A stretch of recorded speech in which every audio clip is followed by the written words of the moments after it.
Hello दोस्तों, welcome to बोधियागा study. आपका बोधियागा study channel में आपका स्वागत है दोस्तों। तो आज का हम लोगों का मुख्य चैप्टर है। कल हमने आपको पढ़ाया था दर्पण के बारे में। तो कल का हम लोगों का चैप्टर था दर्पण के बारे में। अगर वो वीडियो नहीं देखे हैं तो आप हमारे चैनल से जाकर वहाँ देख सकते हैं बोधियागा स्टडी से। अगर आप हमारे चैनल बोधियागा स्टडी को अगर सब्सक्राइब नहीं किए हैं तो सब्सक्राइब कर लीजिएगा, बेल आइकन प्रेस कर लीजिएगा ताकि प्रत्येक वीडियो का नोटिफिकेशन आपके पास जल्द से जल्द पहुंच जाए। तो आज का हम लोगों का टॉपिक है न्यूमेरिकल पढ़ाने वाले हैं दर्पण का। तो आप ध्यान से पढ़ेंगे। शुरुआत करते हैं। ये हमारे चैनल का नाम है बोधियागा स्टडी। तो ध्यान रखेंगे। आगे बढ़ जाते हैं, आगे बात करते हैं। पहले तो न्यूमेरिकल बनाने से पहले आप इसका फॉर्मूला क्या क्या होता है इसके पहले बारे में इंट्रोडक्शन करवा देते हैं। ठीक है, तो इंट्रोडक्शन करवा देते हैं आपको। ये ऊपर ऊपर है, ये भी देख सकते हैं। तो आप यहाँ गौर करेंगे, लिखा हुआ है समतल और उत्तल दर्पण हमेशा प्लस में होता है। प्लस, यहाँ प्लस का चिन्ह है। ठीक है, प्लस में होता है। अवतल दर्पण तो माइनस में होता है। अवतल दर्पण कैसे होता है? माइनस में होता है। ठीक है, इसके बाद वक्रता त्रिज्या। वक्रता त्रिज्या जिसे आर से सूचित करते हैं। ठीक है, अगर एक से छोटा आता है आपका आवर्धन, तो एक से अगर छोटा भी आता है तो ये उत्तल कहलाएगा। एक के बराबर में अगर आता है तो ये समतल कहलाएगा। एक से बड़ा आएगा तो अवतल दर्पण कहलाएगा। ठीक है, यहाँ तक कोई समस्या? चलिए, अब यहाँ से देख सकते हैं दर्पण। दर्पण यानी मिरर। मिरर, आज हम लोग इससे न्यूमेरिकल जानने वाले हैं। आर, आर यहाँ देख सकते हैं वक्रता त्रिज्या है। तो आर बराबर क्या होता है? आर बराबर होता है 2f। एफ क्या है? फोकस है। ये आपको पूरा डिटेल में हम लिख चुके हैं, एकदम बेसिक रूप से हम बता रहे हैं आपको, जहाँ से प्रत्येक लोगों को समझ में आएगा। तो आर बराबर यानी वक्रता त्रिज्या बराबर, यहाँ देख सकते हैं आर बराबर क्या लिखा हुआ है, वक्रता त्रिज्या। तो आर बराबर 2f होता है। तो एफ बराबर का हम क्या हम r/2 नहीं लिख सकते हैं? ये मैथ से आप पढ़े हैं तो r/2 लिख सकते हैं। ठीक है, चलिए अब आता है दर्पण सूत्र। आता है दर्पण का फॉर्मूला आता है 1/f। 1/f बराबर 1/v प्लस 1/u। ठीक है, तो ये आप फॉर्मूला याद रखेंगे तो बन जाएगा जल्द ही। आवर्धन, आवर्धन जिसे एम से सूचित करते हैं। किससे सूचित करते हैं? आवर्धन को एम से सूचित करते हैं। ठीक है, आवर्धन को किससे सूचित करते हैं? एम से। आवर्धन बराबर होता है c/v। c क्या है? v क्या है? तो आइए जानते हैं। तो आवर्धन बराबर एम बराबर होता है h डैश। h डैश बटा h। ठीक है, h डैश बटा h। ठीक है, आवर्धन बराबर होता है h डैश बटा h डैश, इसे डैश पढ़ेंगे, h डैश बटा h। h डैश क्या है? तो ये प्रतिबिंब की ऊंचाई है। h डैश क्या है? प्रतिबिंब की ऊंचाई है। अगर आपको नहीं दिख रहा तो हम आपको और जूम कर देते हैं।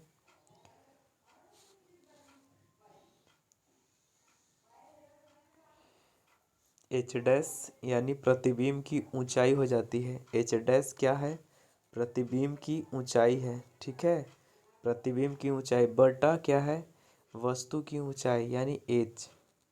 तो आवर्धन बराबर होगा m बराबर होगा क्या होगा? m बराबर h डैश बटा h।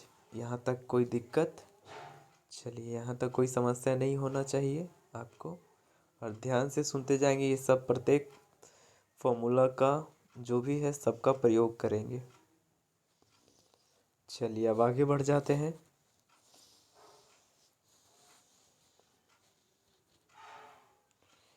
आगे बात करें, ये तो हम अपने दर्पण फार्मूला बताया 1/f बराबर 1/v प्लस 1/u। ठीक है, आर क्या है, वक्रता त्रिज्या है। एफ क्या है, फोकस दूरी है। भी क्या है, तो प्रतिबिंब की दूरी है। भी क्या है, प्रतिबिंब की दूरी है। यू क्या है, तो वस्तु की दूरी है। यू क्या है, वस्तु की दूरी है। ठीक है। एच डैश क्या है, तो प्रतिबिंब की ऊंचाई है। एच डैश क्या है, प्रतिबिंब की ऊंचाई है। एच क्या है, तो एच वस्तु की ऊंचाई है। एम यानी आवर्धन, इसे गौर करिएंगे। आवर्धन अब शुरुआत करते हैं। आवर्धन यहाँ बात करें तो अगर एक से कम है, तो H dash less than H, H dash less than H. ठीक है। यानी इसका मतलब क्या हुआ, तो प्रतिबिंब की ऊंचाई जो है, प्रतिबिंब की जो ऊंचाई है वो वस्तु की ऊंचाई से क्या है, छोटी है। ठीक है। अब एक के बराबर आता है तो क्या होगा, एच डैश बराबर एच। अगर एक से अधिक होता है तो क्या होता है, H dash greater than H. ठीक है। अगर आवर्धन धनात्मक में हो तो प्रतिबिंब सीधा है, ऋणात्मक में है तो प्रतिबिंब जो है उल्टा है। चलिए अब यहाँ ध्यान रखेंगे चिन्ह परिपाटी नियम। चिन्ह परिपाटी नियम क्या है उसके बारे में भी जान लेते हैं। चिन्ह परिपाटी नियम यह है कि वस्तु बाईं ओर से रखी जाती है, वस्तु जो है बाईं ओर से रखी जाती है तब वस्तु दूरी यानी u का मान जो है ऋणात्मक होता है, यानी माइनस में होता है। तो वस्तु को अगर बाईं ओर रखते हैं, वस्तु को बाईं ओर रखते हैं तो रखी जाती है तब वस्तु की दूरी क्या हो जाती है, तो वस्तु की दूरी जिसे u से इंडिकेट करते हैं तो इसका मान क्या हो जाएगा, ऋणात्मक हो जाएगा, माइनस में आ जाएगा। ठीक है। चलिए आगे बढ़ते हैं। अगर प्रतिबिंब उल्टा बनता है, अगर प्रतिबिंब मान लिया जाए उल्टा बना, अगर प्रतिबिंब जो है क्या बना, उल्टा बना। उल्टा अगर प्रतिबिंब बना तो क्या होगा, तो प्रतिबिंब अगर उल्टा बनता है तो वस्तु की ऊंचाई जो है, प्रतिबिंब की ऊंचाई क्या होगी, तो प्रतिबिंब की ऊंचाई क्या होगी, माइनस में। तो अगर प्रतिबिंब उल्टा बनता है, अगर प्रतिबिंब क्या होता है, उल्टा बनता है, तो प्रतिबिंब की ऊंचाई क्या होगी, माइनस में होगी। ठीक है।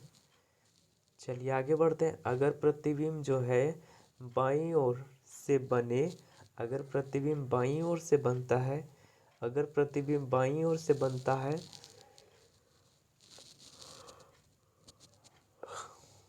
तब प्रतिबिंब की दूरी क्या होगी, माइनस में। तब प्रतिबिंब की दूरी क्या होगी, माइनस में होगी। ठीक है। तो यहाँ तक समझने में कोई तकलीफ। एक और यहाँ फॉर्मूला देख सकते हैं, इसका भी यूज होगा। वस्तु की दूरी बटा प्रतिबिंब की दूरी। अगर वस्तु को अनंत पे रखते हैं तो प्रतिबिंब कहाँ बनेगा, फोकस पे। अगर वस्तु को केंद्र पे सी पे रखते हैं, सी पे रखते हैं तो क्या प्रतिबिंब कहाँ बनेगा, सी पर बनेगा। अगर वस्तु को एफ पे रखते हैं तो कहाँ बनेगा, प्रतिबिंब अनंत पर। ये परिपाटी का मतलब होता है माइनस, यहाँ गौर कर लेंगे। ठीक है। चलिए अब बात कर लेते हैं समतल दर्पण। समतल दर्पण जिसे क्या कहते हैं, प्लेन दर्पण भी कहते हैं। ये देख सकते हैं, ये समतल दर्पण है। इसका पृष्ठ कैसा होता है, तो पृष्ठ जो है, परावर्तक पृष्ठ कैसा होता है, बराबर होता है। परावर्तक पृष्ठ कैसा होता है, तो बराबर होता है। परावर्तक पृष्ठ कैसा होता है, तो बराबर होता है। ठीक है।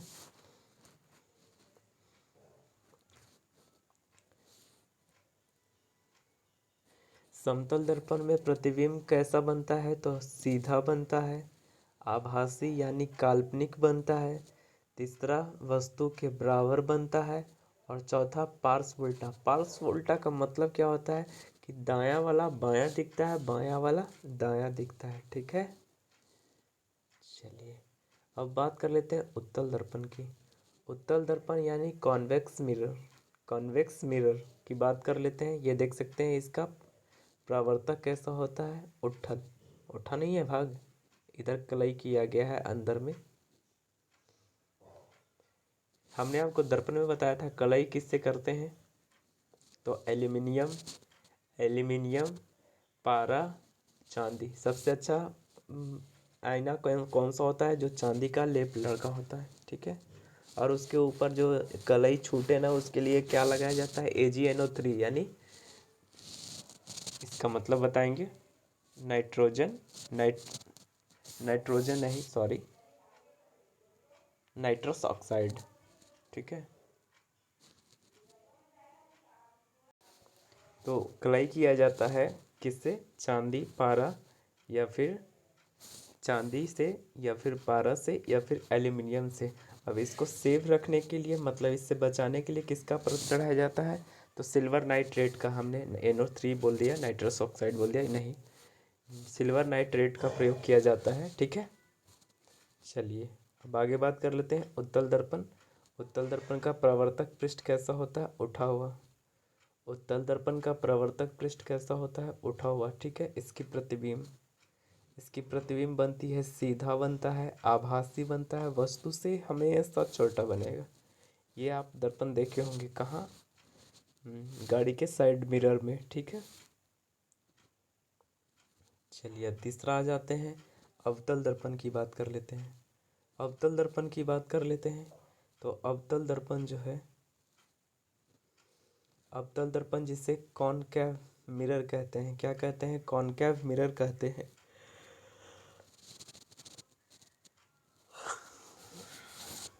इसे क्या कहते हैं? कॉनकेव मिरर कहते हैं, ठीक है। कॉनकेव मिरर कहते हैं, ठीक है, इसे ध्यान रखेंगे। और ये देख सकते हैं इसका, ये धंसा हुआ है, बाहर से कलई किया गया है, ठीक है, इसे ध्यान रख लेंगे। और इसका प्रवर्तक पृष्ठ की बात करें तो ध्यान रख लेंगे। अब बात कर लेते हैं अवतल दर्पण की। अवतल दर्पण जिसे कॉनकेव मिरर कहते हैं, कॉनकेव मिरर। और इसका प्रवर्तक पृष्ठ कैसा होता है? धंसा हुआ। तो प्रवर्तक पृष्ठ कैसा होता है इसका? धंसा हुआ, ठीक है। अवतल दर्पण की बात कर रहे हैं तो इसका प्रवर्तक पृष्ठ होता है धंसा हुआ, ठीक है। चलिए इसमें प्रतिबिंब किस प्रकार का बनता है? तो इसमें सभी प्रकार का प्रतिबिंब बनता है। कैसा बनता है? तो सभी प्रकार का प्रतिबिंब बनता है, ठीक है। यहाँ तक समझने में कोई दिक्कत आप लोगों को? चलिए तो अब आगे बढ़ जाते हैं। अब आते हैं न्यूमेरिकल पे।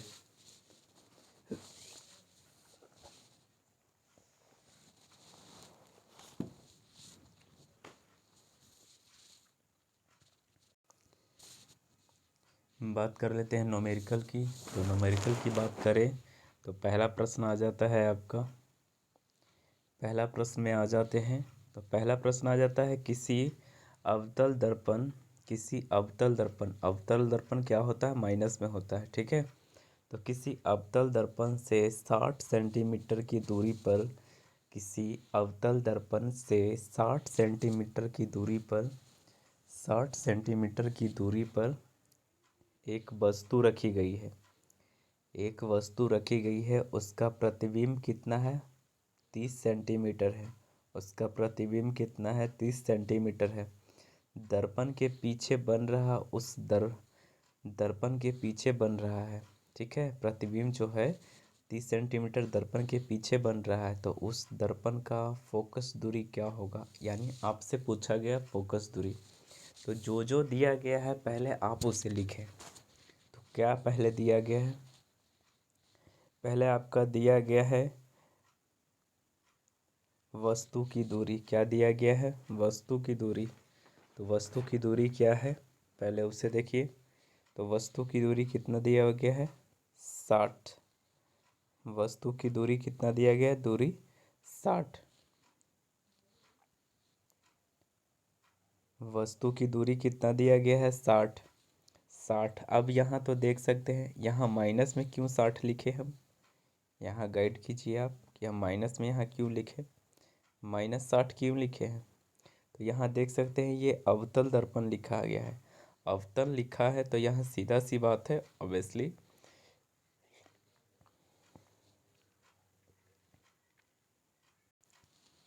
तो देख सकते हैं यहाँ दर्पण अवतल दर्पण लिखा गया है तो इस कारण से -60 लिखा गया है यहाँ। ठीक है, तो दूरी बराबर कितना है -60। प्रतिबिंब कितना है, भी बराबर कितना है 30 सेंटीमीटर। तो आप यहाँ से कैलकुलेशन कर सकते हैं, यहाँ से कैलकुलेट कर सकते हैं आप। तो यहाँ फॉर्मूला आप लगाइए। अब यहाँ फार्मूला लगा सकते हैं 1/f बराबर 1/v, जो कि हम आपको ऊपर में ही अभी बता चुके 1/u। अब यहाँ बैठा सकते हैं मान। फोकस दूरी तो पूछा है यहाँ आपका, ठीक है, फोकस दूरी तो पूछा गया है यहाँ। और 1/v का मान कितना है, तो v का मान देख सकते हैं यहाँ 30 है, 30 लिख देते हैं प्लस इसके बाद यहाँ u का मान कितना दिया है, तो u का मान -60 1/-60। ठीक है, अब यहाँ एलसीएम लेंगे आप तो कितना आएगा 60 एलसीएम आएगा। तो 30 दूना का 60 2, और ये प्लस की जगह यहाँ माइनस हो गया तो माइनस लिख देंगे, और 60 इकाई 60 इतना कर लेंगे। अब इसके बाद आगे क्या करना है, अब इसका यहाँ पे 1/60 आ गया। 1 पहले f लिख लेते हैं, 1/f बराबर 1/60 आ गया। अब f बराबर क्या 60 आ गया, तो आपका उत्तर यहाँ से मिल चुका है। इस प्रश्न का उत्तर आपका मिल चुका है। चलिए यहाँ एक बात, ये हमने आपको ऊपर में ही बताया था, चिन्ह परिपाटी नियम एक बार और जान लीजिए। चिन्ह परिपाटी नियम क्या है, तो चिन्ह परिपाटी नियम है, वस्तु बाईं ओर रखी जाती है। अगर वस्तु को बाईं ओर रखा जाता है तब वस्तु दूरी जो है, वस्तु दूरी का मान जो है ऋणात्मक यानी माइनस में आएगा। ठीक है, नेक्स्ट दूसरा है, अगर जो है अगर प्रतिबिंब उल्टा बनता है, प्रतिबिंब कैसा बनता है, तो प्रतिबिंब जो है अगर उल्टा बनता है तो प्रतिबिंब की जो ऊंचाई है वो कैसा आएगा माइनस में। ठीक है, चलिए तीसरा जान लीजिए, अगर प्रतिबिंब जो है, अगर प्रतिबिंब बाईं ओर बनता है, अगर प्रतिबिंब जो है बाईं ओर बनता है तो प्रतिबिंब की दूरी जो है माइनस में होगा। ठीक है, चलिए ध्यान रख लेंगे। बात कर लेते हैं आवर्धन की। आवर्धन तो हमने आपको इस फॉर्मूला में बताया था, आवर्धन, आवर्धन जिसे m से सूचित करते हैं, तो आवर्धन m से सूचित करते हैं इसे।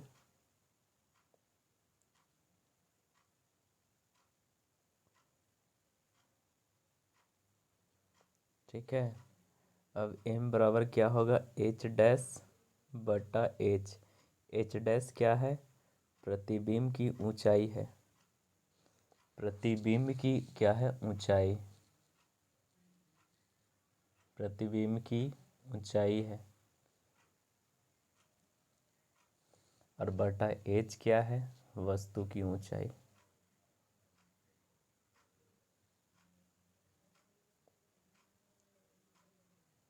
वस्तु की ऊंचाई। ठीक है, यहाँ तक कोई दिक्कत। चलिए अब आगे बढ़ते हैं, आवर्धन की बात कर लेते हैं। आवर्धन की बात करें, आवर्धन की बात करें तो अगर एक से कम होता है तो h' < h होगा। अगर आवर्धन में एक से कम होता है तो h' होगा। ठीक है, अगर एक के बराबर है तो h' इक्वल यानी बराबर h। ठीक है, अगर आवर्धन एक से अधिक है तो h' ग्रेटर देन h। ठीक है, धनात्मक में होता है तो प्रतिबिंब सीधा बनेगा, ऋणात्मक में होता है तो प्रतिबिंब उल्टा बनेगा। यहाँ तक समझने में कोई दिक्कत तकलीफ नहीं। चलिए अब नेक्स्ट न्यूमेरिकल की बात कर लेते हैं। नेक्स्ट नोमेरिकल की बात करें तो प्रश्न आता है, अगर अगर अगर किसी दर्पण के सामने 20 सेंटीमीटर ऊंची वस्तु रखी गई है और उसका प्रतिबिंब दर्पण के पीछे 30 सेंटीमीटर ऊंचा बन रहा है, तो इसकी स्थिति सीधी है, तो उस दर्पण की पहचान कीजिए।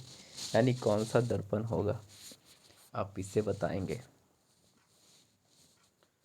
तो आप यहाँ देख सकते हैं कि लिखा हुआ है क्या। पहले जो जो दिया गया है उसे आप पहले इंक्लूड कीजिए।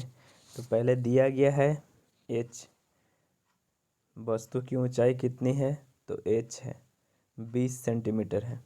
ठीक है, एच डैश कितना दिया गया है, तो एच डैश दिया गया है वो देखिए, एच डैश क्या दिया गया है, तो एच डैश यानी प्रतिबिंब की ऊंचाई कितना दिया गया है, 30 सेंटीमीटर। तो आप इसका आवर्धन सूत्र लगा देंगे। आवर्धन सूत्र क्या होता है,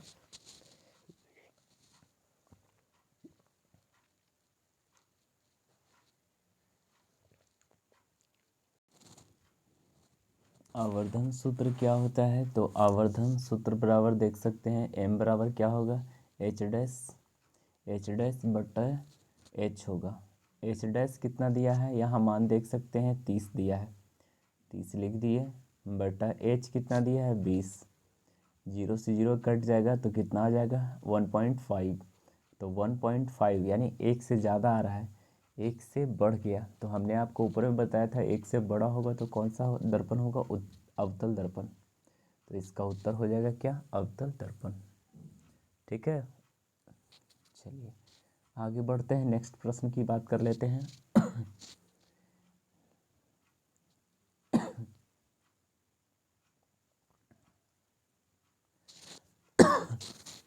नेक्स्ट प्रश्न की बात कर लेते हैं। 6 सेंटीमीटर पेंसिल को दर्पण के सामने रखने पर 6 सेंटीमीटर पेंसिल को दर्पण के सामने रखने पर दर्पण के पीछे उसका प्रतिबिंब वस्तु की ऊंचाई जो है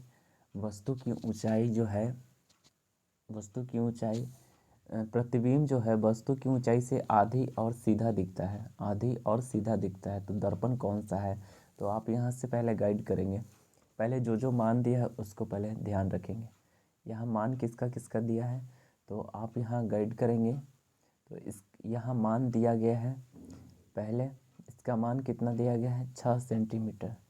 तो h बराबर कितना है, h बराबर 6 सेंटीमीटर है। तो क्या यहाँ लिखा हुआ है प्रतिबिंब जो है वस्तु से आधा है, यानी प्रतिबिंब की ऊंचाई कितना है 6/2 बराबर 3 सेंटीमीटर है। तो आप यहाँ से आवर्धन का सूत्र लगा देंगे, 3/6 एच डैश बटा एच होता है ना, तो 3/6 लिख दिया हमने। आ गया आपका उत्तर 1/2 बराबर यानी 0.5 आ गया। अब 0.5 यानी एक से छोटा है ना, तो कौन सा दर्पण हो गया, उत्तल दर्पण। ठीक है, एक से छोटा आया उत्तल दर्पण हुआ। ठीक है, चलिए अब अगला प्रश्न में बढ़ जाते हैं, आगे बात कर लेते हैं। आगे है 40 सेंटीमीटर वक्रता त्रिज्या यानी आर बराबर 40 है। ठीक है, वक्रता त्रिज्या वाले अवतल दर्पण, तो यहाँ तो जरूर माइनस लगेगा। ठीक है, अवतल दर्पण के सामने 30 सेंटीमीटर की दूरी पर एक वस्तु रखी गई है, तो प्रतिबिंब कहाँ बनेगा। तो पहले जो जो दिया गया है उसे आप पहले लिखेंगे। वक्रता त्रिज्या कितना दिया है 40, यानी आर बराबर -40 क्यों करेंगे, क्योंकि यहाँ अवतल दर्पण हमेशा निगेटिव में होता है। ठीक है, तो आर बराबर हो गया -40। तो यहाँ से हमने आपको एक और फॉर्मूला बताया था, आर बराबर 2f होता है। आर बराबर 2f हमने ऊपर में बताया है। तो क्या हम f बराबर यहाँ से नहीं निकाल सकते हैं, r/2 आर कितना दिया है -20, -40 दिया है, -40/2 काट देंगे तो क्या -20 नहीं आ गया, तो f का मान यहाँ से नहीं निकल गया, तो f का मान निकल गया -20। ठीक है, और यहाँ पे दिया गया है u u बराबर कितना दिया गया है, -30 ही लेंगे ना, -30, ठीक है। चलिए तो अब बनाना चालू कीजिए। प्रतिबिंब कहाँ बनेगा, यानी आपका पूछा गया है v बराबर क्या होगा इसका उत्तर। तो जो जो जैसे जैसे मान दिया गया वहाँ बैठा लेंगे। 1/f बराबर, इसका फॉर्मूला होता है दर्पण सूत्र का, 1/f बराबर 1/v प्लस 1/u। 1/f का मान कितना दिया हमने निकाला, -20, और v का मान पूछा गया है, और इसके बाद u कितना दिया, u -30 दिया। अब यहाँ से कैलकुलेशन करते हैं। कैलकुलेट करने के बाद यहाँ इस 1/v, ठीक है, या फिर सीधा सी बात ऐसे कर सकते हैं ऑब्वियसली, 1/v को इधर बराबर के इधर कर लेते हैं, ठीक है, और -1/20 प्लस 1/30, दोनों का एलसीएम लेंगे तो 60 आएगा। 20×3 = 60, यानी -3 प्लस 30×2 = 60, 2 -3 में से 2 जाएगा तो 1 कितना हो जाएगा, 1/60, ठीक है। 1/60 बराबर 1/v, ठीक है, 1/v, ठीक है। चलिए अब यहाँ से कैलकुलेट करेंगे तो इसका सीधा से उत्तर आ जाएगा v बराबर 60 सेंटीमीटर, ठीक है। तो ये सारा कैलकुलेशन दिया गया है, आप देख लेंगे। चलिए अब आगे बढ़ जाते हैं, आगे बात कर लेते हैं। आगे है, नेक्स्ट प्रश्न है, आप इसे ध्यान रखेंगे। नेक्स्ट प्रश्न क्या कहता है, अगर किसी अवतल दर्पण, माइनस तो यहाँ होगा, ऑब्वियसली माइनस होगा। अगर कह रहा है किसी अवतल दर्पण का फोकस दूरी कितना है, 1.5 सेंटीमीटर है, तो चिन्ह परिपाटी के अनुसार उसका वक्रता त्रिज्या क्या होगा। बस सीधा सी बात है, यहाँ आप पढ़े होंगे, हमने आपको पढ़ाया है, r बराबर 2f, ठीक है, r बराबर 2f, उसका वक्रता त्रिज्या कितनी होगी, r बराबर पूछा है, तो f का मान कितना दिया गया है, 1.5 सेंटीमीटर, ठीक है, 1.5 सेंटीमीटर। तो 2 × 1.5 कितना हो जाएगा, 3, और माइनस r बराबर 2f, f का मान कितना दिया है, 1.5, तो क्या r बराबर मान यहाँ से नहीं निकल गया, 3, और माइनस यहाँ परिपाटी है तो माइनस यहाँ लेके -3 cm आपका उत्तर। आसान है, कोई बड़ी बात नहीं है इसमें। चलिए नेक्स्ट प्रश्न है, अगर किसी दर्पण का फोकस दूरी +7.5 सेंटीमीटर है तो वह कौन सा दर्पण है। +7.5 सेंटीमीटर है, प्लस में दिया गया है, माइनस में रहता तो अवतल दर्पण हो जाता, लेकिन यहाँ प्लस दिया गया है, +7.5 दिया गया है, तो इसका उत्तर हो जाएगा उत्तल दर्पण, ठीक है। इसका उत्तर क्या हो जाएगा, उत्तल दर्पण, ठीक है। चलिए अब आगे बात कर लेते हैं, अगर किसी दर्पण का वक्रता त्रिज्या यानी r का जो मान है उसके ध्रुव के बीच की दूरी 60 सेंटीमीटर है, उसके ध्रुव के बीच की दूरी 60 सेंटीमीटर, तो वह कौन सा दर्पण है। तो r बराबर क्या दिया गया है, r बराबर -60, परिपाती है तो माइनस जरूर लगा होगा, -60, तो क्या हम यहाँ से नहीं निकाल सकते हैं, f बराबर r/2, r का मान कितना है, -60/2, काट देंगे, -30 आ गया, -30 आ गया, ठीक है। यहाँ तक तो आप समझ चुके हैं, -30 आ गया, और ये माइनस में है तो क्या होगा, अवतल दर्पण, तो -30 cm अवतल दर्पण, बी आपका उत्तर इज राइट। परिपाटी माइनस, ठीक है, माइनस होगा। चलिए अब आगे बढ़ जाते हैं, आगे बात कर लेते हैं, यदि किसी दर्पण का आवर्धन कितना है, +10 है, तो वह कौन सा दर्पण है। +10 है तो इसका उत्तर हो जाएगा, किसी दर्पण का आवर्धन +10 है, वहाँ फोकस पूछा था इसके पहले वाले प्रश्न में, ठीक है, यहाँ पूछ रहा है आवर्धन उसका 10 है तो कौन सा दर्पण है, अवतल दर्पण होगा इसका उत्तर, ठीक है। चलिए आगे बढ़ जाते हैं, अगर बात कर लेते हैं, बात करें अगर किसी वस्तु का प्रतिबिंब जो है अवतल दर्पण के फोकस पर बन रहा है, अवतल दर्पण के फोकस पर बन रहा है, तो वस्तु कहाँ है? अगर अवतल दर्पण का किसी वस्तु का, अगर हम यहाँ पढ़े होंगे वस्तु का प्रतिबिंब बटा वस्तु का प्रतिबिंब बटा प्रतिबिंब की वस्तु की ऊंचाई बटा प्रतिबिंब की ऊंचाई, ठीक है। तो यहाँ क्या कह रहा है, प्रतिबिंब जो कि अवतल दर्पण है एफ पर है, फोकस पर है, तो आप यहाँ देख सकते हैं क्या है, वस्तु जो है वस्तु फोकस पर है, वस्तु क्या है, फोकस पर है, तो इसका उत्तर क्या हो जाएगा, अनंत पर। अनंत सी एफ, एफ सी अनंत, ये आपका ट्रिक है, ये वाला हम आपको इससे पहले पढ़ा दी गए, इसके ऊपर में अभी पढ़ा चुके हैं, तो इसका उत्तर हो जाएगा अनंत, ठीक है। चलिए आगे बढ़ जाते हैं। अगर वस्तु का प्रतिबिंब जो है -10 सेंटीमीटर है, अगर वस्तु का प्रतिबिंब की ऊंचाई जो है -10 सेंटीमीटर है, -10 सेंटीमीटर है, और इसका आवर्धन कितना है, -1.5 है, तो वस्तु की ऊंचाई क्या होगी और कौन सा दर्पण होगा? चलिए यहाँ जैसे जैसे जो जो दिया गया है आप यहाँ बैठा देंगे। एम आवर्धन बराबर कितना दिया गया है, -1.5। एच डैश कितना दिया गया है, प्रतिबिंब की ऊंचाई -10 सेंटीमीटर। पूछा क्या है आपका एच, वस्तु की ऊंचाई पूछा है, ठीक है। चलिए तो यहाँ से फॉर्मूला लगा देंगे। आवर्धन का फॉर्मूला होता है H1 डैश बटा एच। एम आवर्धन का मान कितना दिया गया, -1.5। एच डैश का मान कितना दिया है, -10। एच तो पूछा ही है, ठीक है। तो यहाँ से कैलकुलेशन कर देंगे, यहाँ माइनस से माइनस यहाँ ख़त्म हो जाएगा, पूरी तरह से हम आपको बताते हैं।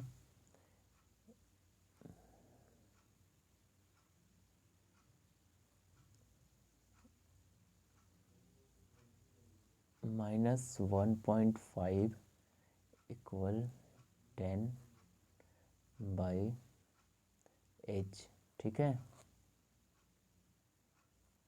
अब यहाँ से इसको हम यहाँ से चेंज कर लेते हैं कलर, ताकि आपको ज़्यादा समझ में आए। यहाँ पे दशमलव है, दशमलव के बदले क्या हम 10 नहीं नीचे लिख सकते हैं, और ये माइनस से माइनस ख़त्म नहीं हो जाएगा, और तिरछा तिरछी गुना कर देंगे तो क्या नहीं आ जाएगा आपका, तो h बराबर हो जाएगा 100/15। इसे काटेंगे तो 20/3, 6.6 सेंटीमीटर, 6.6 सेंटीमीटर है, ठीक है। 6.6 सेंटीमीटर है, तो इसका कौन सा हो जाएगा उत्तर, 6.6 सेंटीमीटर। और दर्पण अगर पूछा तो दर्पण अवतल दर्पण हो जाएगा, ठीक है, माइनस में ना है, ठीक है।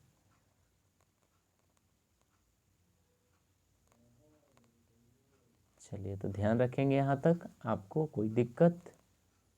चलिए नेक्स्ट अब आगे बढ़ जाते हैं, आगे बात कर लेते हैं।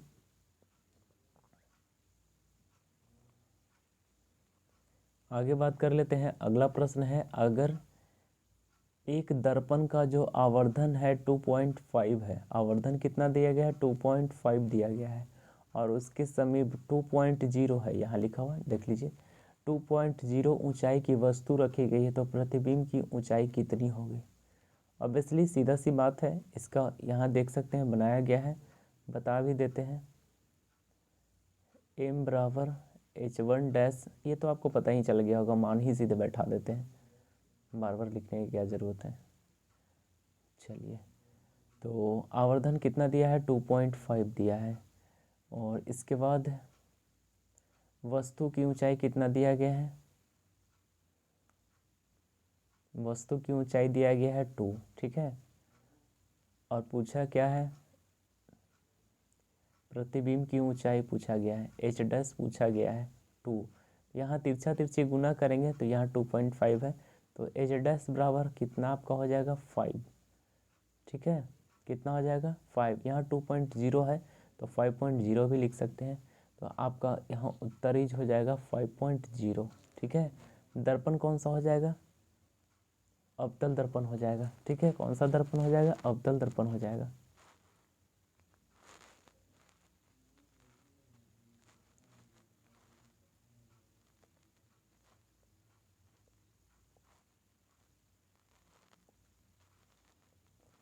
चलिए अब आगे बढ़ जाते हैं, आगे बात कर लेते हैं।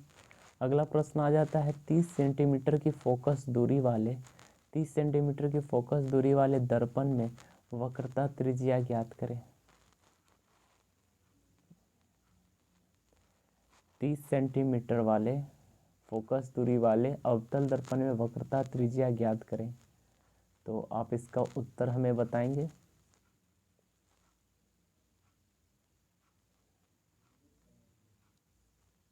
इसका उत्तर आप हमें बताएंगे।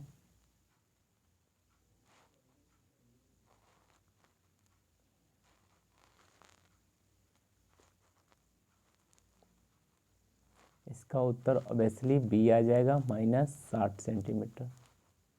ठीक है, चलिए अब आगे बढ़ जाते हैं। लास्ट प्रश्न है आपका, लास्ट प्रश्न है आपका ये। चलिए उस अवतल दर्पण की फोकस दूरी ज्ञात करें।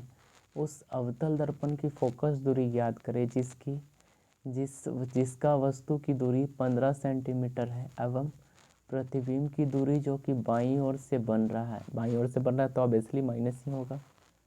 ठीक है, तो बन रहा है और 60 सेंटीमीटर है प्रतिबिंब की दूरी।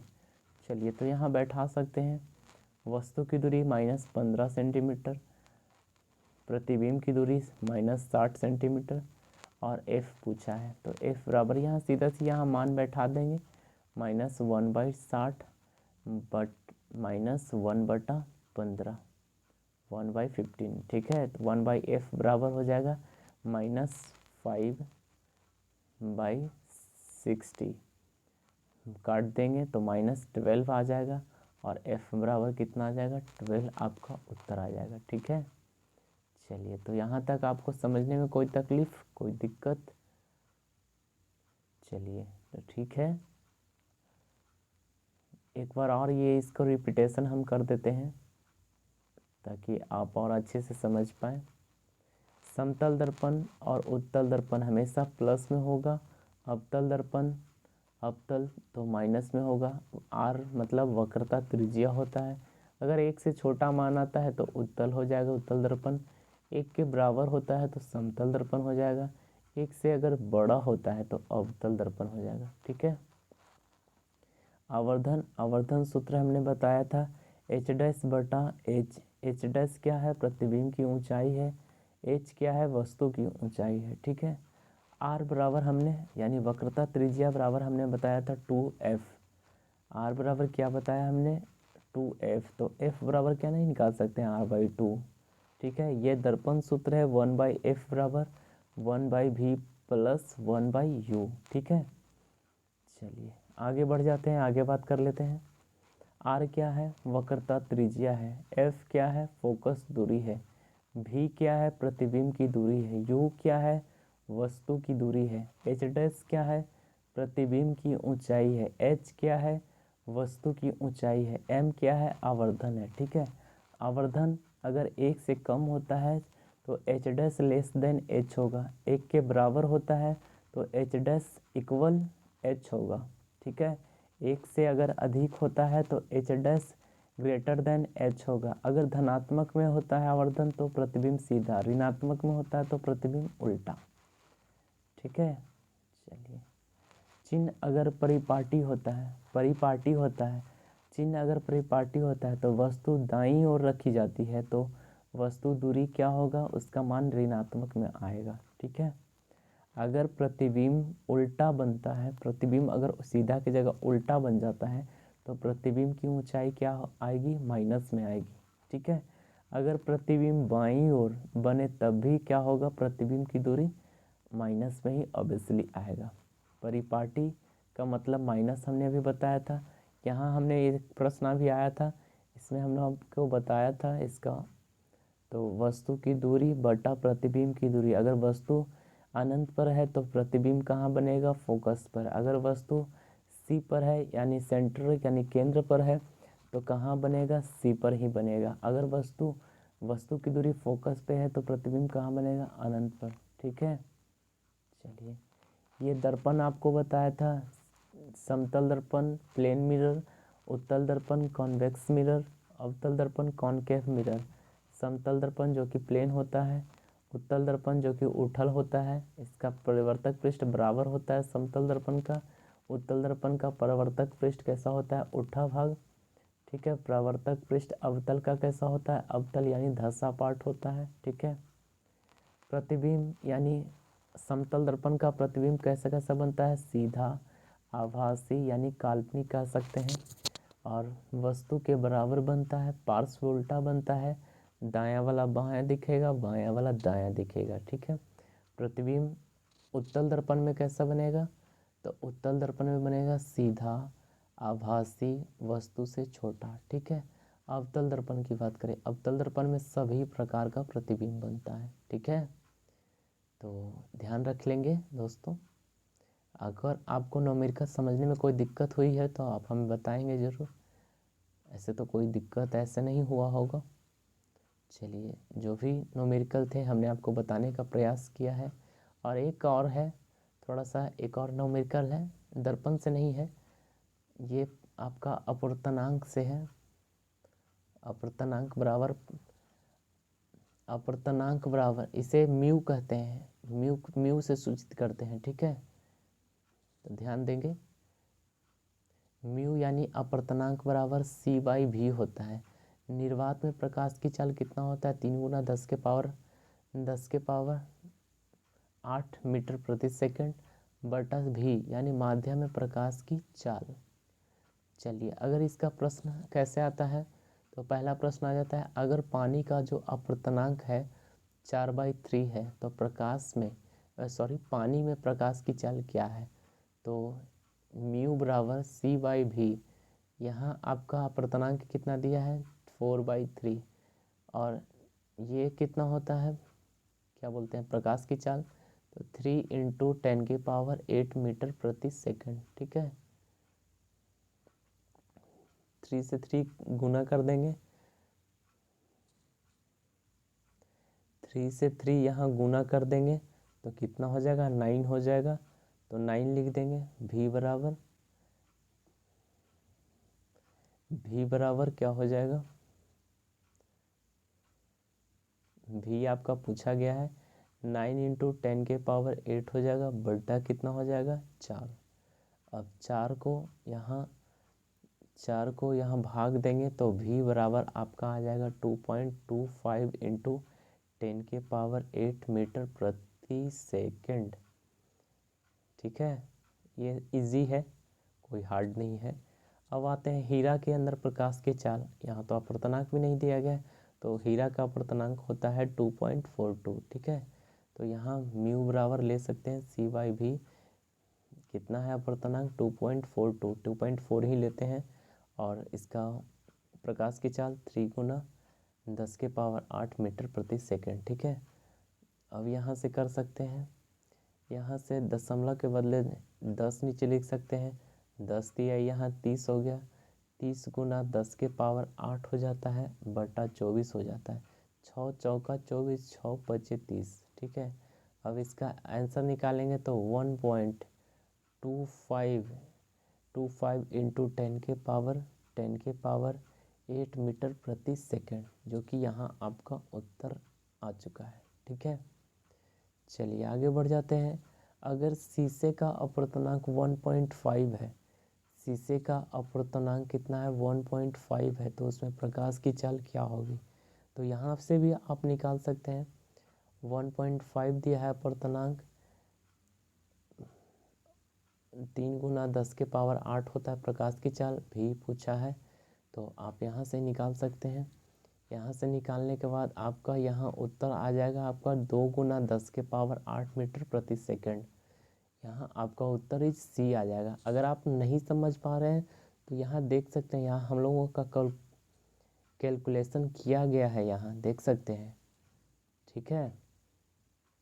चलिए अब आगे बढ़ जाते हैं। अगला प्रश्न है, जी का मान से चंद्रमा पर कितना जी का मान होता है, पृथ्वी पर कितना होता है, तो पृथ्वी पर जी का मान बराबर चंद्रमा पर 6 × जी का मान बराबर होता है, ठीक है। 6 गुना ज़्यादा होता है, 6 गुना कम होता है, ठीक है। चलिए अब पहला प्रश्न आ जाता है, किसी गेंद को पृथ्वी पर 1.5 मीटर से उछाला जाता है तो चंद्रमा पर इसका कितना उछलेगा। बस कुछ नहीं करना है, 1.5 गुना 6 से गुना करते हैं ना, 9 गुना इज आपका उत्तर। ठीक है, क्योंकि 6 गुना ज़्यादा वहाँ उछलता है। ठीक है,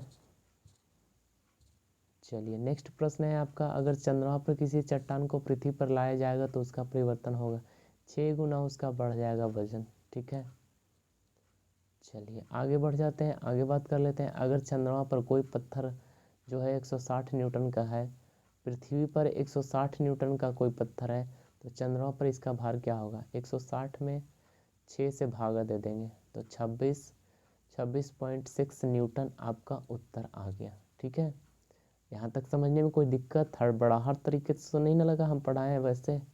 अगर वैसे लगा है तो आपको यहाँ पूरी तरह से विश्लेषण करके दिया गया है, आप हम बस कैलकुलेशन उतना नहीं किए हैं, लेकिन आपका यहाँ कैलकुलेशन पहले से कर रखा है, पहले से हम कर रखे हैं। ठीक है, आप यहाँ चाहें तो देख सकते हैं, एक एक बाई पार्ट करके हमने पढ़ाया है। ठीक है, ये सब गौर करके देख सकते हैं, सभी को हमने बताया है। यहाँ ये फार्मूला है अपर्तनांक का। तो यहाँ तक समझने में आपको कोई तकलीफ़ हुई हो तो कह सकते हैं, कमेंट में आप हमें जवाब ज़रूर देंगे। आपको यह न्यूमेरिकल ग्रुप डी के लिए कैसा लगता है, आपको न्यूमेरिकल आप हमें ज़रूर बताएंगे, आप अपने विचार को ज़रूर व्यक्त करेंगे। तो आज का टॉपिक को यहीं तक रखते हैं। थैंक यू, धन्यवाद।